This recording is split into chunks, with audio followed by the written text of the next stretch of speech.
그분의 이름은 하나님이라는 뜻의 쇠무엘, 사무엘이라는 책의 이름과 같이 우리가 살아가고 있는 이 역사 세계를 운행하고 계시는 그분의 이름은 하나님이십니다. 우리가 살펴보고 있는 이 사무엘서는 모든 역사 세계를 운행하고 계시는 그 하나님께서 이스라엘의 역사, 특별히 사사시대 말기로부터 왕정이 시작되고 왕정이 안정될 때까지, 즉 사무엘 시대로부터 다윗 시대까지 그 모든 역사를 운행하시는 분이 하나님이시라는 사실을 밝히고 있는 내용입니다. 오늘 함께 살펴볼 말씀은 사사시대 말기에 대제사장이었던 엘리 가문에 내리신 심판의 말씀입니다. 이스라엘이 출애굽할 당시에 하나님께서는 아론의 가문을 제사장 가문으로 택하셨는데 그것은 자격과 조건이 아닌 전적인 하나님의 주권적인 선택이었습니다. 그들에게 이스라엘 지파 가운데 유일하게 하나님의 제단에 올라 분향하며 에봇을 입고 제사를 드리는 특권을 부여하셨을 뿐만 아니라 이스라엘의 모든 소산물 가운데 제사장의 몫을 따로 구별해서 그들이 생계를 걱정하지 않고 오직 여호와 하나님만 섬길 수 있도록 완벽한 환경을 제공하셨습니다. 그러나 그런 전적인 하나님의 은혜로 제사장 가문으로서의 특권을 부여받은 엘리의 아들들은 여호와를 알지 못했고 제사의 제물을 자기 마음대로 취하며 제사를 멸시하고 하나님을 멸시했습니다.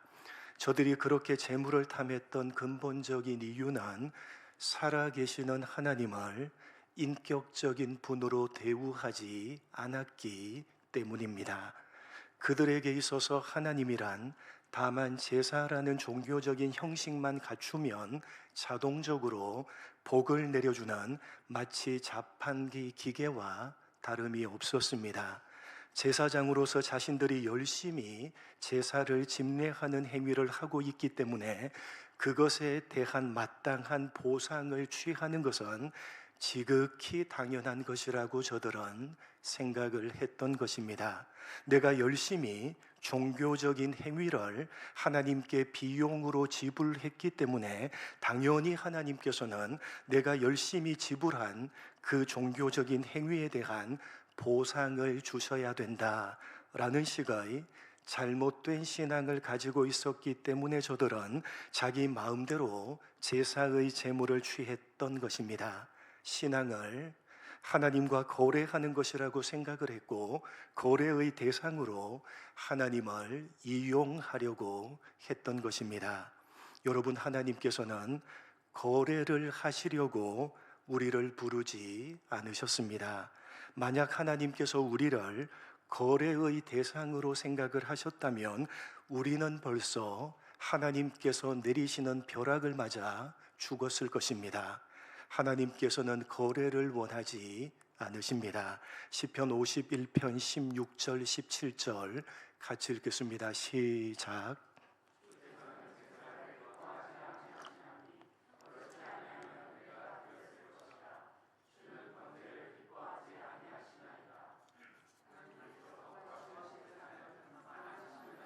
하나님이여, 상하고 통회하는 마음을 주께서 멸시하지 아니하시리다.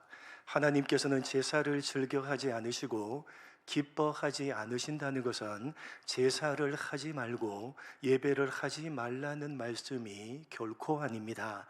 제사로 그 어떤 종교적인 행위로 하나님과 거래를 하려고 하는 것을 싫어하신다는 말씀입니다.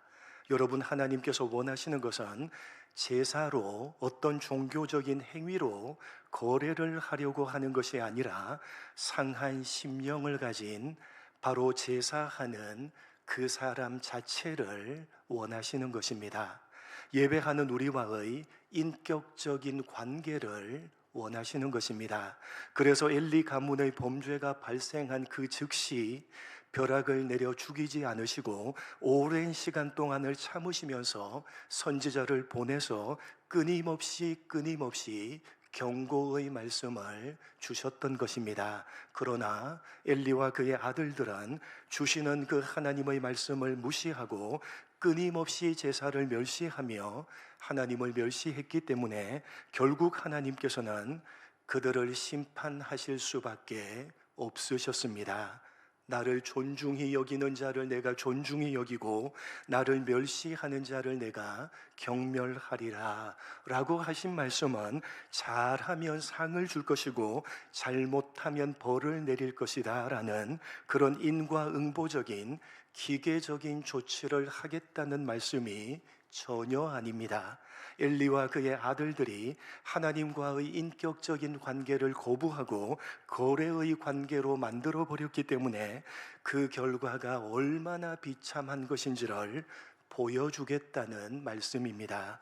제사를 멸시하고 하나님을 멸시함으로 저들이 스스로 자초해서 하나님이 경멸하시는 심판을 받는 자리로 달려가 버리고 말았다는 말씀입니다. 저들 스스로가 인격적인 하나님을 외면했고 그들 스스로가 하나님과의 인격적인 관계를 거부해 버린 것입니다. 그렇게 그들 스스로 하나님을 떠나서 하나님 없는 비참한 자리로 달려가 버리고 말았던 것입니다. 바로 그 자리, 저들이 스스로 자초한 하나님 없는 비참한 자리가 어떤 자리인지를 보여주고 있는 말씀이 바로 오늘 본문의 말씀입니다.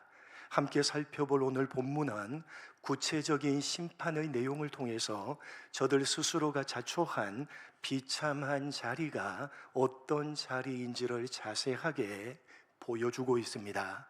먼저 본문 31절입니다.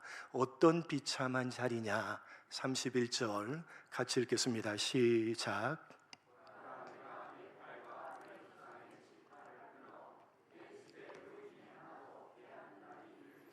먼저 하나님께서는 엘리 가문의 생명력이 끊어질 것이라고 말씀하십니다. 여기 내 팔과 내 조상의 집 팔을 끊어라고 할 때 팔은 히브리적인 사고에서 힘과 권세 그리고 그 가문을 지탱하는 생명력을 의미합니다. 엘리 가문의 힘과 권세, 그 생명력이 끊어지게 될 것이라는 말씀입니다. 노인이 없게 하겠다는 말씀입니다. 그 가문에 속한 모든 세대가 장수하지 못하고 젊은 나이에 죽음을 맞이하게 될 것이라는 말씀입니다. 그리고 그렇게 엘리 가문의 생명력이 끊어지게 되는 과정을 구체적으로 이렇게 말씀을 하십니다. 이어지는 32절로 34절 구체적으로 이렇게 될 것이라는 것입니다. 한 절씩 교독합니다. 이스라엘에게 모든 복을 내리는 중에 너는 내 처소의 환난을 볼 것이요 내 집에 영원토록 노인이 없을 것이며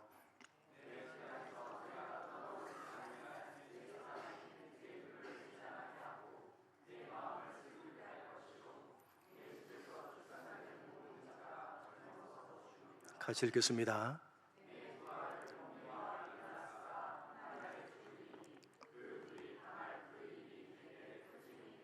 엘리 가문의 생명력이 어떻게 끊어지게 되느냐? 먼저 엘리의 두 아들인 홈니와 비느하스가 한 날에 죽게 되는데 그것이 표징, 그것이 곧 시작입니다. 사무엘상 4장 10절 11절 같이 읽겠습니다. 두 절 같이 읽겠습니다. 시작. 10절 11절 같이 읽겠습니다. 네, 10절이 준비가 안 돼. 11절만 읽겠습니다. 같이 읽겠습니다. 시작.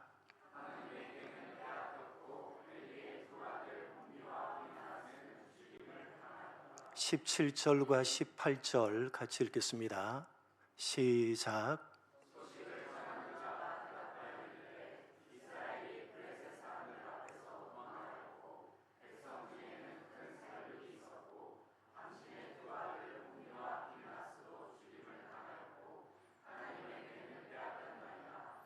하나님의 궤에 대해서 말할 때에 엘리가 자기 의자에서 뒤로 넘어져 문 곁에서 목이 부러져 죽었으니 나이가 많고 비대한 까닭이라 그가 이스라엘 사사가 된 지 40년이었더라. 이스라엘이 블레셋과 에벤에셀에서 전쟁을 벌이고 있었을 때 전세가 불리해지자 실로에 있던 하나님의 언약궤를 그 전쟁터로 가지고 옵니다. 그 당시 제사장들을 필두로 이스라엘 전체가 살아계신 하나님을 거래의 대상으로 여기고 있었다는 사실을 명백하게 보여주고 있는 것입니다. 그래서 그 결과 이스라엘은 블레셋에게 대패를 했는데 하나님의 언약궤를 빼앗겨 버리고 엘리의 두 아들인 홈니와 비느하스는 본문 34절이 말씀하고 있는 대로 한날에 죽임을 당하게 됩니다. 그리고 그 소식을 들은 98세의 엘리는 의자에서 뒤로 넘어져서 목이 부러져 죽게 됩니다.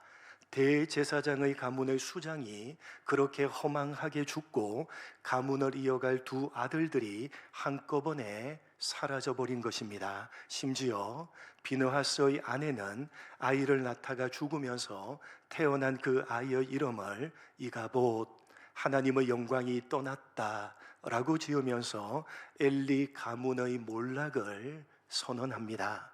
엘리 가문의 생명력이 끊어지게 될 것이라고 말씀하신 그대로 이루어진 것입니다. 그들이 생명의 근원이신 하나님을 멸시하고 그 하나님을 떠나버렸기 때문에 필연적으로 주어진 스스로 자초한 결과입니다. 본문 32절에 나오는 너는 내 처소의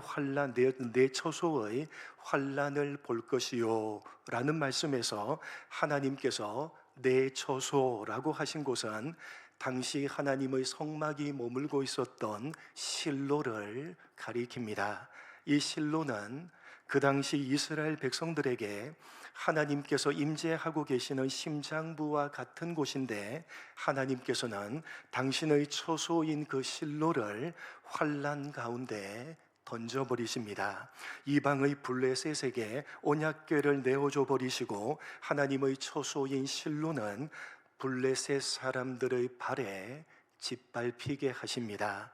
내 처소에서 환난을 볼 것이다 라는 말씀을 그대로 이루신 것입니다. 더 나아가서 내 집에 영원토록 노인이 없을 것이며 내 집에서 출산되는 모든 자가 젊어서 죽으리라 라는 이 말씀은 사무엘상 22장에서 그대로 이루어집니다. 사무엘상 22장 18절 19절 두 절을 함께 읽겠습니다. 시작.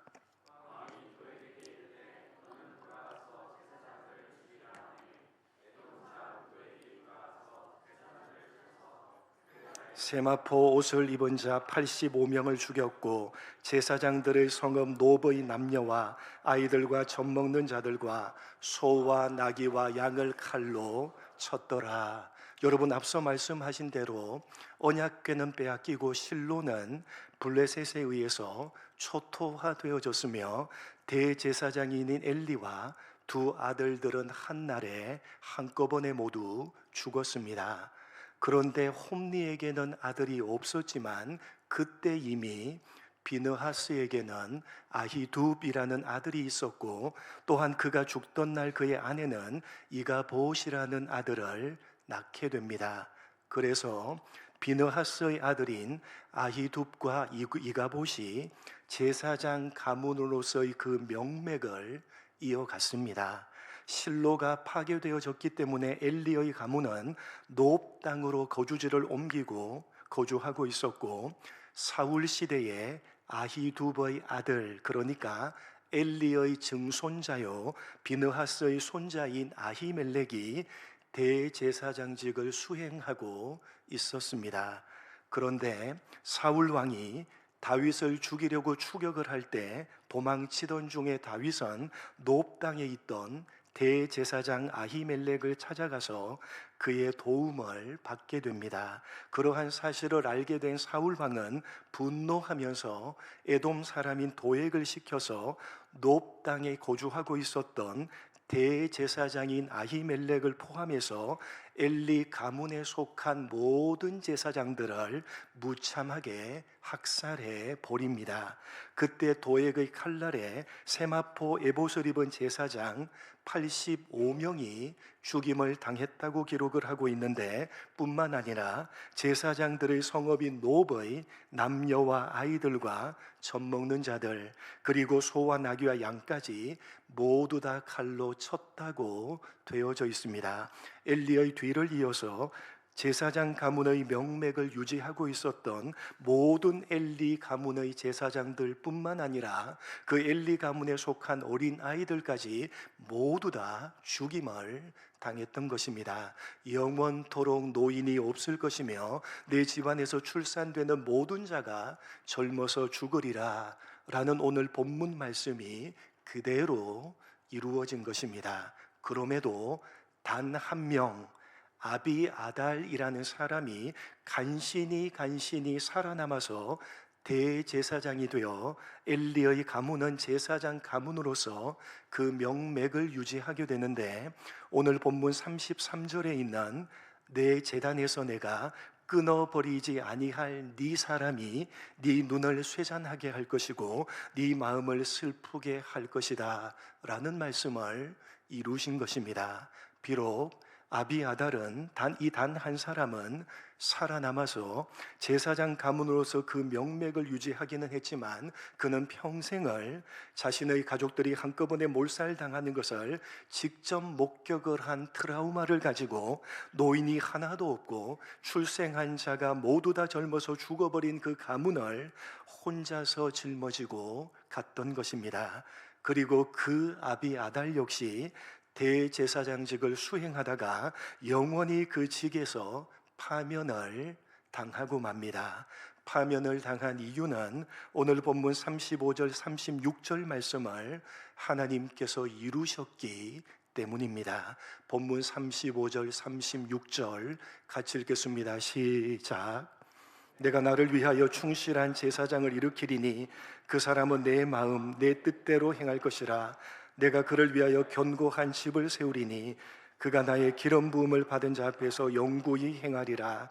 그리고 네 집에 남은 사람이 각기 와서 은 한 조각과 떡 한 덩이를 위하여 그에게 엎드려 이르되 청하노니 내게 제사장의 직분 하나를 맡겨 내게 떡 조각을 먹게 하소서 하리라 하셨다 하니라. 최종적으로 하나님께서는 엘리 가문을 대신할 충실한 제사장을 세우고 그의 가문을 영원히 제사장 가문으로 삼으실 것이라고 말씀을 하셨는데, 그것을 솔로몬 시대에 이루십니다. 열왕기상 2장 26절 27절입니다. 같이 읽겠습니다. 시작. 왕이 제사장 아비아달에게 이르되 내 고향 아다노스로 가라. 너는 마땅히 죽을 자이로되 네가 내 아버지 다윗 앞에서 주 여호와의 궤를 메었고 또 내 아버지가 모든 환난을 받을 때에 너도 환난을 받았은즉 내가 오늘 너를 죽이지 아니하니라 하고 아비아달을 쫓아내어 여호와의 제사장 직분을 파면하니 여호와께서 실로에서 엘리 집에 대하여 하신 말씀을 응하게 함이더라. 35절 같이 읽겠습니다. 35절 시작.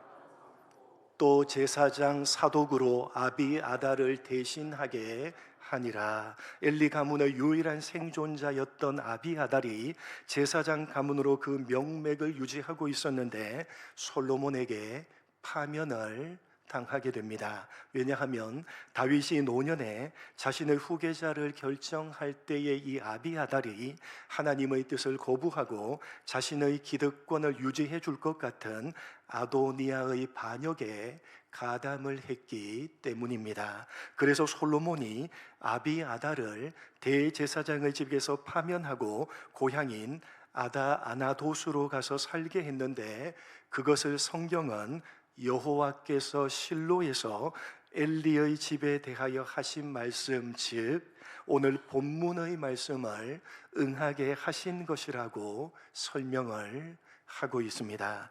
그리고 오늘 본문에서 말씀하신 대로 그를 대신할 충실한 제사장을 세우십니다.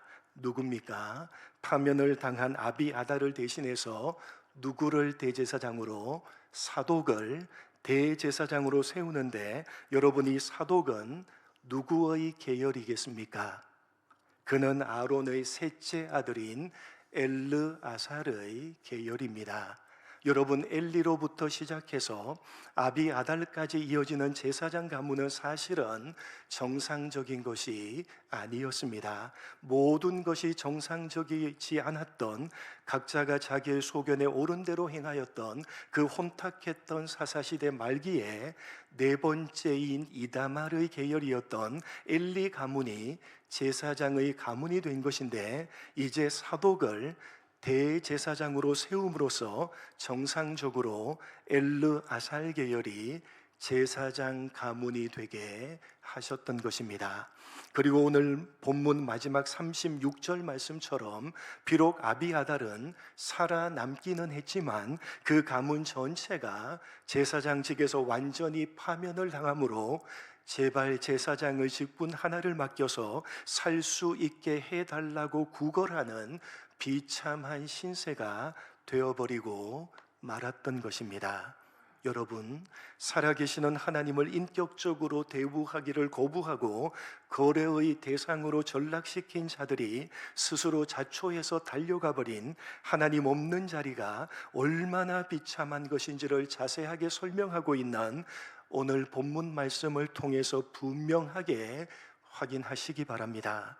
여러분, 예배를 비롯해서 우리가 하고 있는 모든 신앙적인 행위들은 살아계신 하나님과 인격적인 관계를 맺기 위한 거룩한 수단이라는 사실을 잊어버리지 마시기 바랍니다. 그렇기에 예배를 비롯한 모든 신앙적인 행위를 하는 것 자체가 우리의 기쁨이요, 우리의 즐거움이며 우리의 만족함이어야 되는 것입니다. 왜요? 그 모든 신앙적인 행위를 통해서 우리는 우리를 너무나도 사랑하시는 살아계신 아버지 하나님과의 인격적인 관계를 가지고 있는 것이기 때문입니다. 여러분, 혹시 이번 설 명절에 부모님을 찾아뵈셨습니까?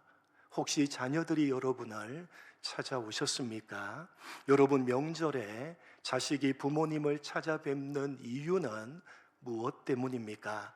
오랜만에 사랑하는 부모님과 얼굴을 마주대하고 그동안 못다 했던 이야기를 나누면서 부모와 자식 간의 끈끈한 사랑과 인격적인 관계를 가지기 위해서 찾아뵙는 것 아닙니까? 짧은 시간이지만 부모님의 얼굴을 뵙고 함께 대화하고 밥을 먹고 하룻밤을 보내면서 부모님이 어떤 생각과 어떤 마음을 가지고 계시는지를 살피고 알아가는 것, 그리고 부모님이 자식을 향해서 가지고 계시는 그 생각과 마음은 오롯이 자식인 자신을 위하는 것이기에 부모님이 원하시는 대로 살아가려고 애쓰고 노력하는 것, 그것이 바로 부모님을 찾아뵙는 자식의 기쁨이요, 자식의 즐거움이고 만족함이며 자식의 마땅한 모습 아니겠습니까?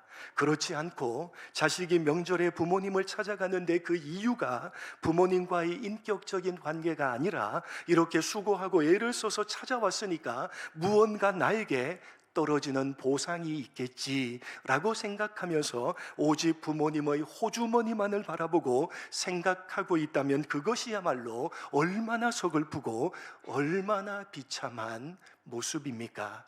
부모님은 부모님대로 서글프고 비참할 것이고 자식은 자식대로 서글프고 비참한 모습 아닙니까?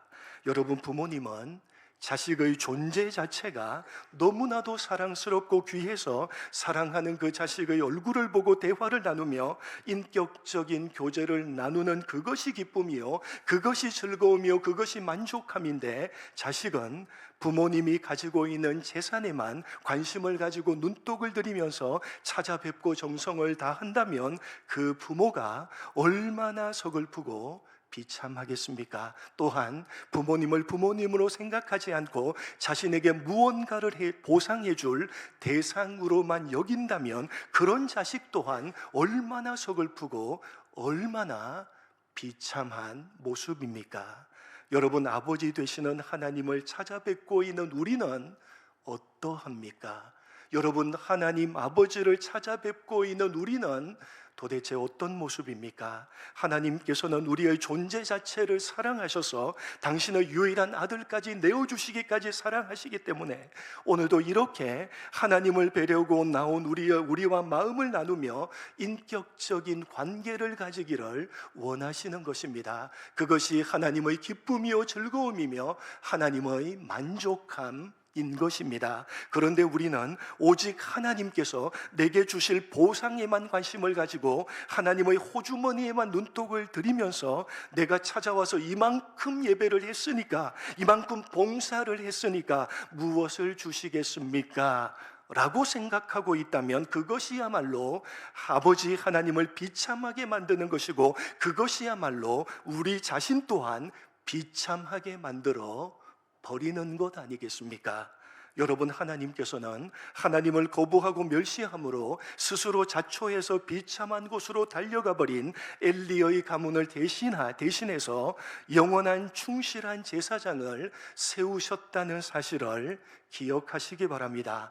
역사적으로 보면 엘리 가문을 대신해서 사독 가문이 제사장의 가문이 되었고 사독이 대제사장이 된 것이 사실이지만, 그러나 여러분, 사독은 말씀하신 그 영원한 제사장은 아니었습니다. 어쩔 수 없는 인생이기 때문입니다. 하나님께서 약속하신 그 영원한 제사장은 바로 우리 주 예수 그리스도십니다.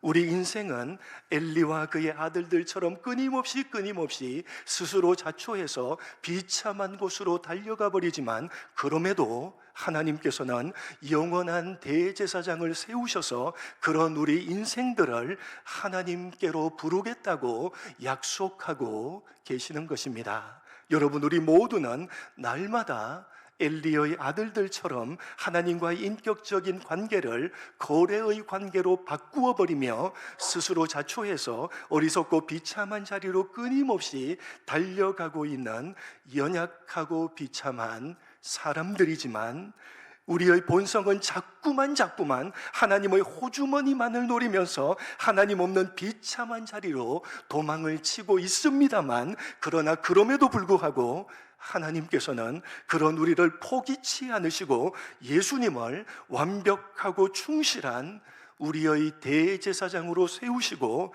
하나님의 존전으로 우리를 이렇게 불러 주시는 것입니다. 그래서 오늘도 우리는 그 우리의 영원한 대제사장 되시는 예수님 때문에 이렇게 하나님의 존전인 이 예배의 자리로 나와 앉아 있는 것입니다. 우리의 영원한 대제사장이신 예수님께서 우리가 하나님과 거래를 하려고 할 때마다 당신의 보혈로 우리를 덮으시고 우리가 스스로 자초해서 비참한 자리로 도망을 칠 때마다 예수님께서는 우리의 손을 붙들어서 다시 아버지 하나님의 존전으로 우리를 데려다 놓으시는 것입니다. 이렇게 이 자리에 여러분이 앉아 있는 것처럼 말입니다. 여러분, 부디 하나님과의 거래를 멈추시기 바랍니다. 부디 하나님과 거래하려고 하지 마시기 바랍니다. 엘리 가문이 스스로 자초해서 달려가 버렸던 그 비참한 자리로 여러분 스스로 자초해서 달려가 버리지 마시기 바랍니다. 하나님과 거래를 하는 자에게는 예배가 견뎌내야 하는 지겨움이지만, 인격적인 관계를 가지는 자에게는 예배가 기쁨이며 예배가 즐거움이며 예배가 보상이며 예배가 만족함 인 것입니다. 마치 명절에 살아계신 부모님을 찾아가서 만나 뵙는 것, 그것 자체가 자식에게는 기쁨이요 즐거움이며 보상이요 만족함과 같은 이치입니다. 여러분, 하나님과 거래하는 자는 적절한 보상이 없으면 실망하고 분노하지만, 하나님과 인격적인 관계를 가지는 자는 하나님 한 분이시면 충분한 것입니다. 하나님 그분이 기쁨이요 즐거움이요 만족함이요 보상이 되시는 것입니다. 우리 모두를 그런 복된 자리로 부르셨다는 사실을 오늘 기억하시며 이 복됨을 여러분 자신의 것으로 누려 가시기를 간절히 축복합니다. 하나님 아버지, 오늘 주시는 말씀으로 우리 자신을 되돌아봅니다. 하나님 아버지, 엘리의 아들들이 스스로 자초해서 하나님이 없는 비참한 자리로 달려가 버렸듯이 우리도 자초해서 그 비참한 자리로 달려가고 있는 것은 아닌지 우리 스스로를 되돌아봅니다.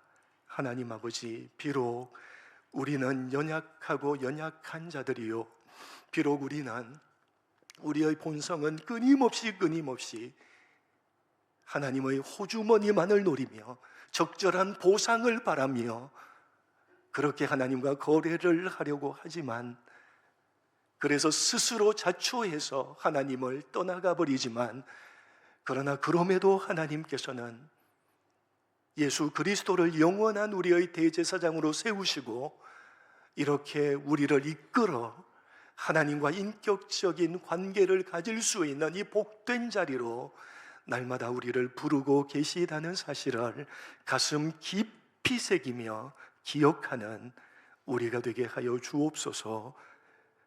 부디 거래를 멈추며 이제 우리를 너무나도 사랑하시는 그 하나님께서 우리라는 존재와 함께하고 싶어하며 함께 교제하며 함께 더불어 인격적인 교제를 나누고 싶은 그것 자체를 원하고 계시다는 사실에 우리도 우리를 사랑하시는 하나님 아버지와 예배라는 거룩한 수단을 통해서 찬양과 기도와 봉사와 헌신이라는 이 거룩한 수단을 통해서 하나님과 인격적으로 깊은 관계를 맺으며 교제함으로 하나님 한 분이시면 충분합니다 라고 고백하는 우리 모두가 될 수 있도록 은혜 베풀어 주옵소서.